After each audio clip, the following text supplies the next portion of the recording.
বিপদ ও দুশ্চিন্তা থেকে মুক্তি পাওয়ার দোয়া।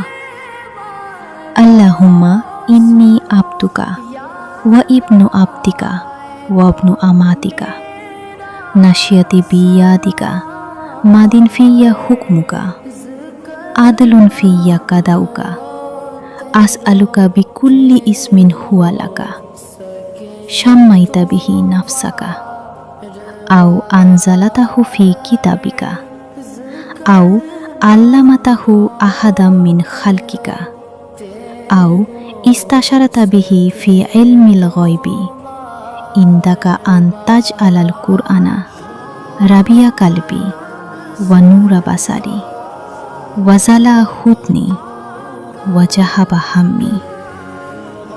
অর্থ: হে আল্লাহ, আমি আপনার বান্দা, আপনার বান্দার পুত্র, বান্দির পুত্র। আমার কপাল আপনার হাতে, আমার বিষয়ে আপনার সিদ্ধান্ত কার্যকর, আমার বিষয়ে আপনার বিধান ন্যায়ানুগ।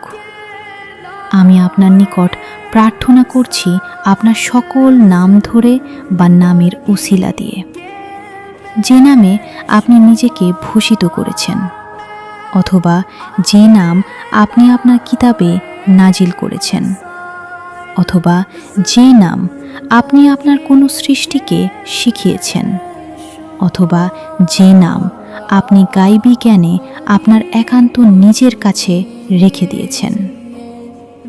সকল নামের উসিলায় আমি আপনার কাছে চাচ্ছি যে আপনি কোরআন কারিমকে আমার অন্তরের বসন্ত, চোখের আলো, বেদনার অপসারণ ও দুশ্চিন্তার অপসারণ বানিয়ে দিন। কোরআনের উসিলায় আমাকে এগুলি দান করুন।